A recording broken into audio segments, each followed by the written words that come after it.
Hello and welcome to QTV and welcome to the Week in Review. I'm your host Ali Darame and I have friend and colleague Modern Boch to go through the stories with me. Mr. Boch, as ever, welcome to the program. As ever, thank you. I'm glad to be here. And for anybody who's just joined and watching the show for the first time, you know, during Ramadan, people shed a bit of weight and you know, they lose a few pounds. Well, this show has lost half of its weight, as it were. Instead of being 10 stories, we have 5 stories to bring you from the week just gone by, and it will be like that throughout the whole of Ramadan, so we hope you don't mind. But nonetheless, 5 cracking stories. We hear about National Assembly members debating the crime rate in the Gambia. Also, Senegal, our neighbors next door, as you watch this show, will be voting in presidential elections, which were slightly delayed just by a month, albeit it's been quite significant. And the OIC Secretariat here in the Gambia preparing for the big summit 4th and 5th of May, and we hear from the CEO about what we can expect. Also, former President Yahya Jammeh, some of his properties have been sold. We hear about how much was realized from selling those properties. And also here in the Gambia, linked to Yahya Jammeh, Gambia has been remembering some of the victims of human rights violations. So these are some of the stories. But as you're watching this, you're thinking, they've missed the big story of the week. Why haven't they spoken about Gina Bass? So we won't go into that story because we don't have a video to play or a story to tell, but I think we must send out congratulations to Gina Bass on what has been a phenomenal achievement, Mr. Mboch. So before we go into the stories proper. Oh, absolutely. And in her case, really third time lucky, isn't it? Really had tried previous times in the African Games and finally landed and the gold. Last year, silver. Wasn't the last time it was silver in 100. Silver in 100. But she successfully defended her 200 meters. Her 200 as well. Double gold. I mean, double gold. Fantastic. 2 gold for her, 2 gold for the Gambia. Absolutely. And we don't normally get these accolades. This so is absolutely, we relish it. You know. Absolutely. Fantastic. So apologies for delving into and going slightly off script, but I think we must send out big congratulations to Gina Bass. So let's go into our first story. There's been a lot of talk about the crime rate here in the Gambia, and some of the people who have been talking about it recently have been National Assembly members. What have they been saying? Quite interesting stuff. Have a listen. There are no real-time data on the rate of crimes in the Gambia. Reported cases have got many worried about their safety and security. People today enlist themselves into the security as a result of probably there is no job opportunities for them. If not, our security will always be empty. Everyone will decide to leave the security field. So we have to recognize it because today we are paying a heavy price on security. Every day there is death or a murder case, either reported or unreported.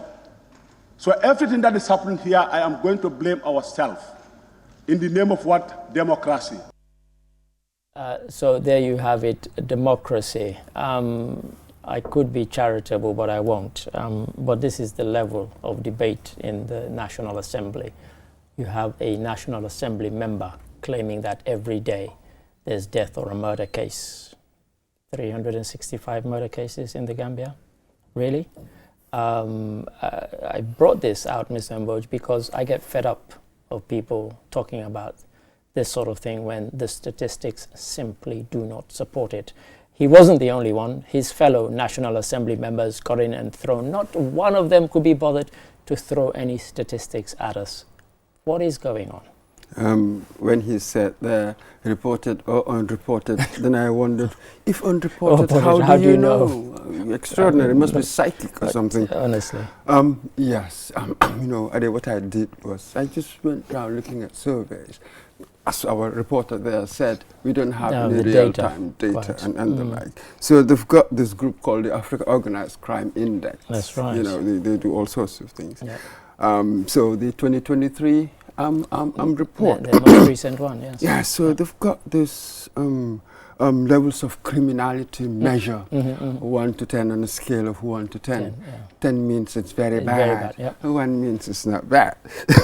As you can tell, who are the top ones? DRC, Nigeria, South Africa, Congo, 7 point whatever. Then you move on.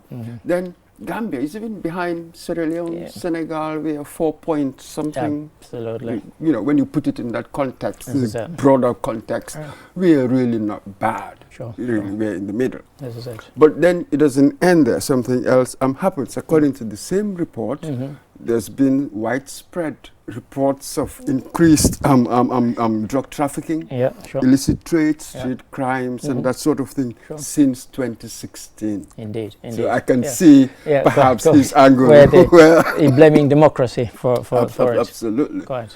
But I'm not sure if that is a helpful way of looking at the situation. Really. No. And one of the reasons why I brought it out is because, yes, those sorts of crimes, particularly the drug trafficking ones, Kush and so on, is one that's now being kind of affecting us here. The murder one is the one that gets brought up most, and yet when you look at the murder rate in the Gambia, it's amongst the lowest in Africa, amongst the bottom 10% in Africa, and yet he talked about deaths and a murder every day. And there's this kind of hysteria, because every time there is a death, it gets reported and it gets shared 100 times, and it appears as if there have been 100 deaths when there's only been the one. And really that was why I kind of wanted, and as you rightly said, when you look at the data and the statistics, they don't support it, but you could hear where he was going with his argument. It wasn't just that people were becoming more kind of lawless and so on, it's because we have democracy apparently, you know, so rather than a dictatorship. Yeah, it seems to me that he wants more funding. Well, this is it. Is it? They really want more funding. One understands that. That's that was why I think he said that really most of these people are thinking of leaving. Or well, that's right. You know, that sort of thing. So they really need more funding. No, this has nothing really to do with democracy, but having the laws in place and then enforcing them. That said, come up with investigative methods that really work. You know, knowing what to do, having an efficient machinery in place to catch these things. Essentially, that's the matter. But I also understand they do not have the money to do so. Granted. So how do we inject the money? Because as long as we do not, then we'll be talking about crimes. Could it go up?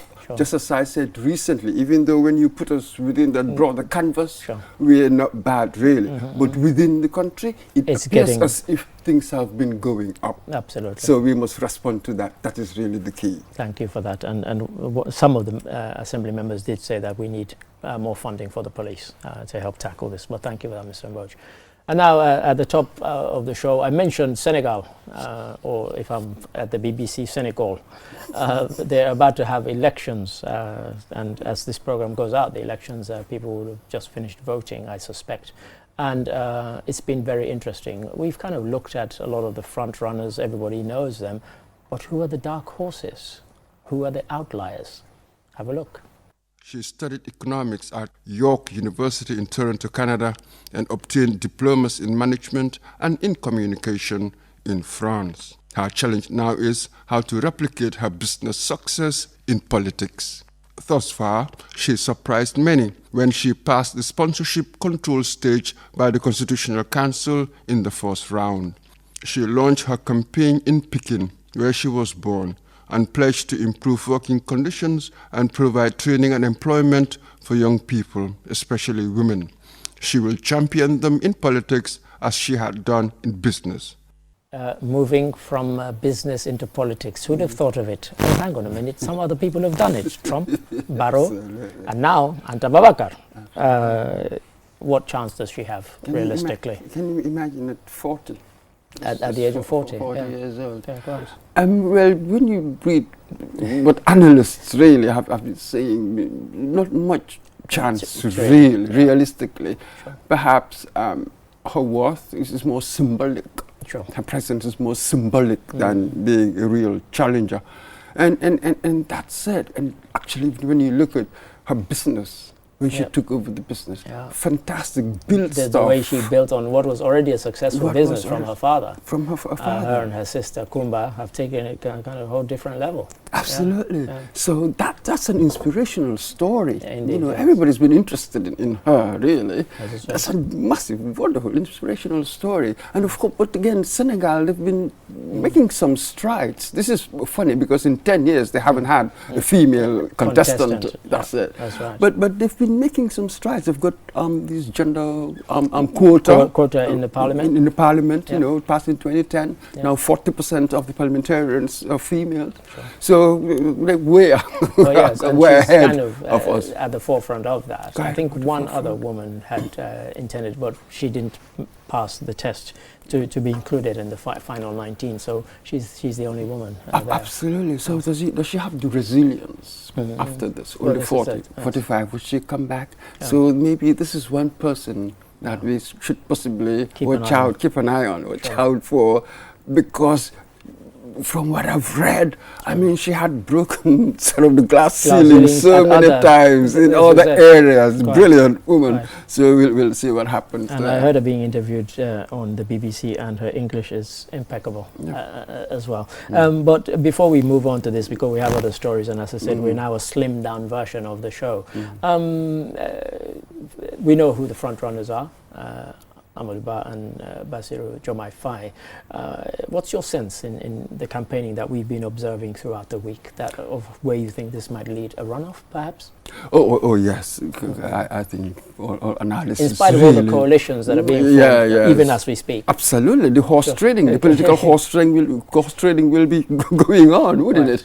Because you know most of the smaller parties, 19 candidates. Come on, they've got no chance. So you're going to have these smaller parties joining the favorites, as it were. Each will form your own coalition. I think this is very, very close to call. You know, the first time that there's no incumbent. Yeah, indeed. Yes, isn't it? This is like uncharted territory in many ways. So I don't know. Would it defy? We don't have any reliable opinion polls. And we can't go by the crowds.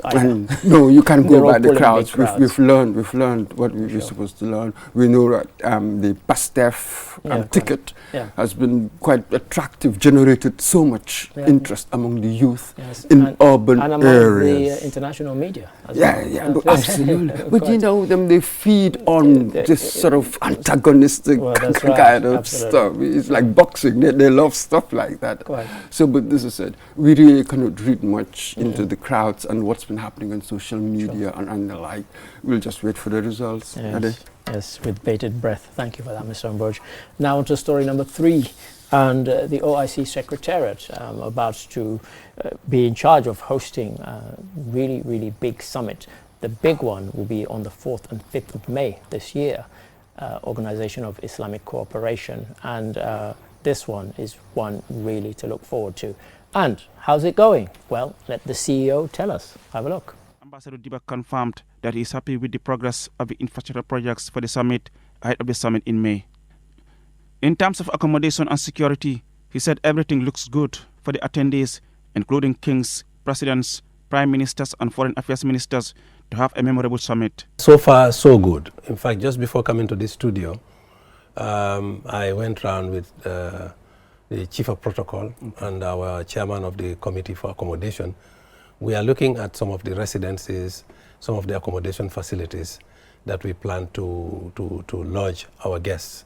So we are on the last minute preparations now, trying to see, we have adequate space for all the delegations. We are expecting at least 3,000, but we have adequate space for all those. And I can comfortably say what had been a bit of a nightmare for us was the issue of accommodation for the heads of state. But I am comfortable now that we can house comfortably all the, even if 57 heads of state were to turn up, we would still be able to accommodate them.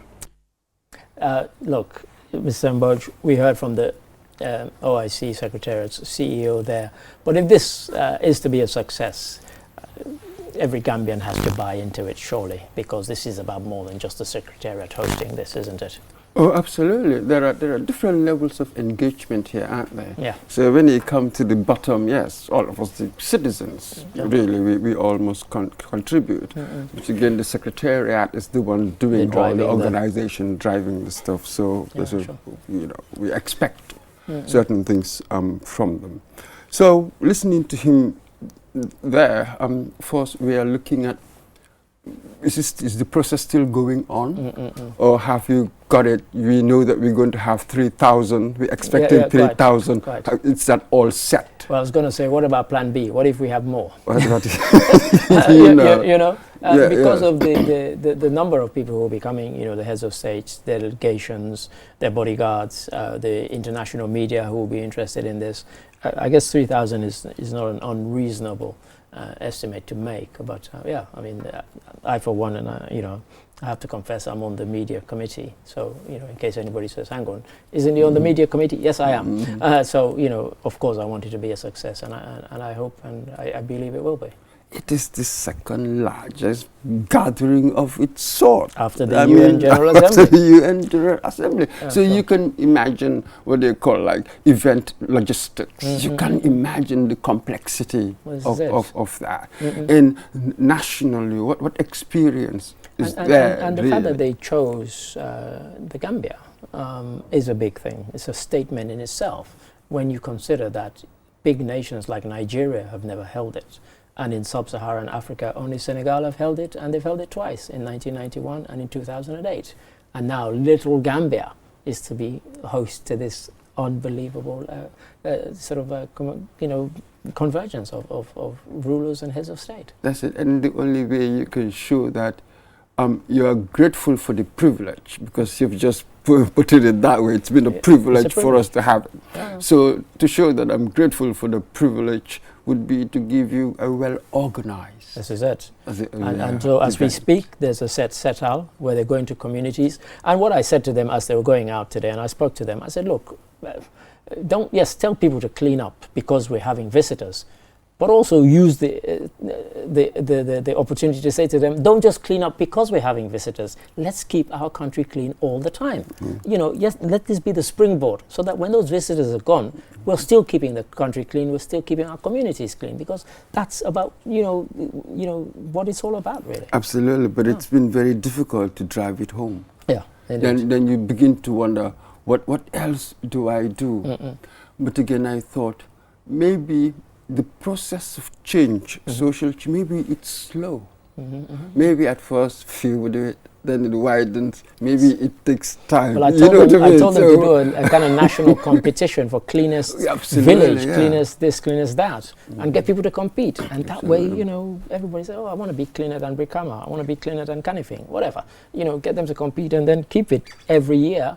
That stimulus of competition helps us to keep our environment clean and keep us healthy. It's not just about it looking good, it's also for our own health. Absolutely, absolutely. And then with all the bits, the meetings, would they relate or not, the catering, the accommodation, what is the standard, the quality of the accommodation. So all these little things. There's security, there's protocol. The protocols. There's media training that's going to be on the 2 days of media training, because, for some diplomats, there are ways you have to approach them, so there are cultural sensitivities and so on. All those things have to, it's huge, this thing. It's massive. So can we raise our game? Because we have to say this, when we look at how we do things internally, it is just so frustrating. Yeah. But can we, because of the scale of the event, would that inspire us, motivate us to raise the game? Because it's a whole nation. You see, for me, that is really my fear, given how we normally do things. And for this kind of event, we have to raise our game. Otherwise, we'll just go down in history as the country that hosted the most disorganized. And we don't want that. And to steal a line from Badr Ali Juf, it cannot be business as usual. Absolutely. Thank you for that, Mr. Mboj. Thank you. And on to story number 4. We mentioned there about democracy. There was a time when democracy was only democracy in name, only here in the Gambia. And one of the people responsible for that, some people believe, was the former president, Yahya Jammeh. And following the Jammeh Commission, 44, I think, of his properties were seized. unsold. And a question was asked in the National Assembly. What was the response? I won't spoil it for you. Have a listen. The sale of 36 properties was conducted in 3 separate phases. See Annex 1. Number of movable properties sold is 36 properties. Number of vehicles sold, 6. Total amount of movable and immovable and equities sold is 1,240,000,000. The Janneh Commission uncovered a list of property in former President Jammeh's name, as well as livestock, which were also forfeited and sold. You had it. It seems a lot of money that was recovered from the sale, although I hear questions have been asked as to how upfront they were. But I had a look. There was a website where people could bid, and you could find out all the details of how you could bid for all the assets that were to be sold. And of course, much as he hated America, he actually bought a property in America as well. But yes, we have it there, 1.24 billion realized. Small sum, more, but man, you had 36 properties. How does a president acquire 36 properties? Absolutely. For small sum, like some, we really do not and cannot know. Yeah.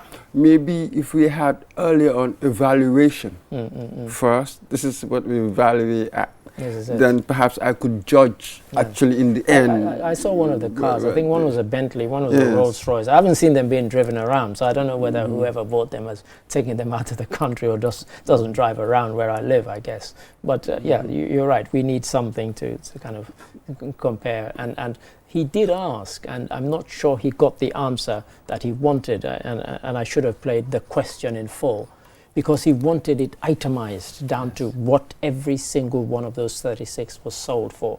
There was a ballpark figure that we heard there from the minister, but I don't think we got the breakdown. I suspect it might be there, but certainly in the answer that we heard and whilst we were watching, he gave a ballpark figure, not a kind of itemized one for all 36. Perhaps he thought it was too long to go into that detail, but that was the question that was actually posed to him. But that is so. Maybe he doesn't, or didn't need to give the 36, as long as we can find it, that information, as long as we can find it elsewhere, he can direct us there as such. Yes. But it wasn't an unreasonable request. Because there were all these rumors flying around that it was done underhand and so on. Yeah. Look, this is a government commercial. That's what it is. Yeah. Government commercial deal. Government is there for us for the sake of transparency, accountability, especially this hot potato. Right. Itemize it. Each item, how much we sold it for, and to whom. And we have an Access to Information Act now. People can make a request if it was not already itemized. That is a perfectly reasonable request to make, and you should receive the information line by line. That's it. But something quite interesting, particularly with the aspect of the livestock. There's been so much talk there. In fact, they said that Hamad Ba bought a good number of the cattle, and he said he never bought anything else. But again, somebody tried to dig into it, and then realized that the sheriff of the High Court did these sales regarding the cattle. They didn't write the names of the buyers. I know. I saw the article, an article that appeared in an investigative journal this week. Yeah. That's it. That is unbelievable. One can say that. You use the phrase hot potato, and you would have thought because it was such a hot potato, that's exactly the sort of thing that would be recorded. You must have the accountability devices in place. You must be able to follow the paper trail. There must be a paper trail. Then you begin to wonder, why not? Is this the normal way of doing business in these things? Really, why not? So that was just quite, to some people, it might seem really very shocking decision, but this is the key. So because of that, and apparently with the number of cattle, there are 4 different figures being bandied about. So now, listening to the Attorney General there, giving us certain figures, then please forgive me for being skeptical.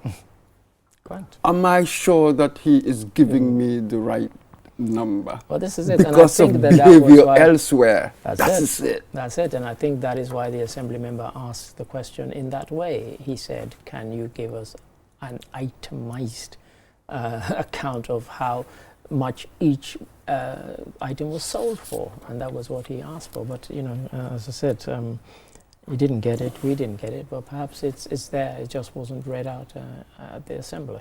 Absolutely, but we must have this. There's a pattern. For the sake of transparency. There's a pattern that has sort of emerged, Ade, and we have to say it, especially when, you know, we've been following audit reports for a very long time. And Brikama Area Council accounted saying that I collected revenue for 1 year, but I didn't bank any for 1 year. What is going on? Like, come on. Yeah. You know, that was front page on most of the newspapers. Why are we avoiding the paper trail? Yeah, quite.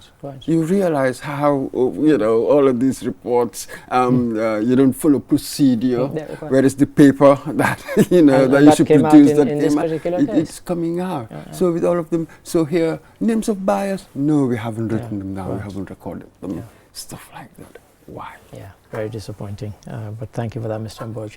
And normally I would be saying this next story will take us to the break, but actually this next story will take us to the end of the program. Story number 5. And this is about Gambia remembering victims of human rights violations. There's an exhibition. What's it about? Have a look.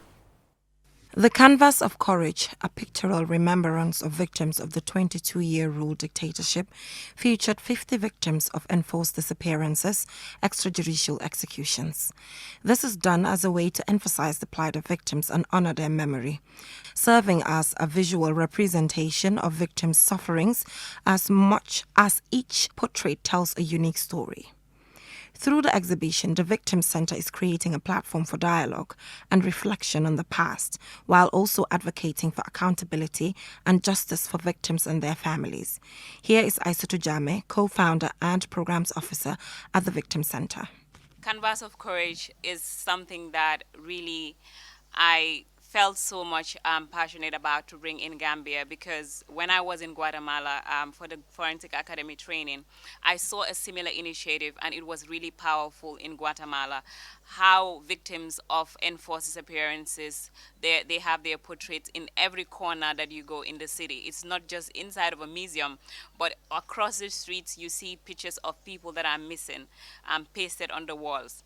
And I thought similar could be done in Gambia. Similar thing to what Aissatou Jammeh saw in Guatemala. Mr. Mboj, this is new for us. We're learning how to do it, how to memorialize and remember people, but also how to not forget people, really, who were victims of these atrocities. And this is one such to be added to the list. Yeah, and we can never really forget because of the number of people affected by it. Well, this is it. The flame will be alive for God knows how long. Perhaps the more significant thing about these events, maybe it focuses more on thought. It makes us really think about it proactively. Otherwise, it's perhaps just a background information, but we don't actively think about it. Well, this is it. And a couple of things came out when we were watching that. And as ever, as I always say on this program, we start discussing these things in the office. And I said there are two things. One is they've personalized it by showing you pictures, images of these people to bring it home to you. The other is that the reason we have this is that you and I and others who were alive when this happened will be gone. This will remain as a reminder, because for us we will never forget, because we lived through it. But others who aren't even born yet need to know that this once happened here, and we should not allow it to happen again. And for them, this is what really matters. So those of us who are here, we won't forget it, and we can't forget it. But we also need others who may come along not to forget it and not to return to those dark days. Absolutely, the historical memory. I'm not necessarily sure whether that would protect them from returning to those dark days, but it is there. It is part of our history. It's very much alive. Events like this would keep it very much alive. And hopefully that would infuse our politics. Sure, exactly. Even our sense of belonging to a society, that social glue, as it were, tighten it more. Yeah. You know what I mean? It could do all sorts of things. That's really the value of remembrance, as it were. And I have an ulterior motive for having this at the end, as a bookend to what we started with, when somebody was saying the problems are because we have democracy. Well, actually, it's not democracy, as you rightly said. That's not the problem. It's about having laws, enforcing them, because when we didn't have democracy, this is one of the things that we did have. Absolutely. So it was quite deliberate. Absolutely. So thank you, Mr. Mboj. And I'm afraid we've come to the end of the program. And yes, we really have. Only 5 stories, but I hope you've enjoyed the stories, and I hope you'll tune in again next week. Just once again, Mr. Mboj, thank you for your interjections. And to you, the viewer, thank you for watching. Until we come your way again next week, goodbye.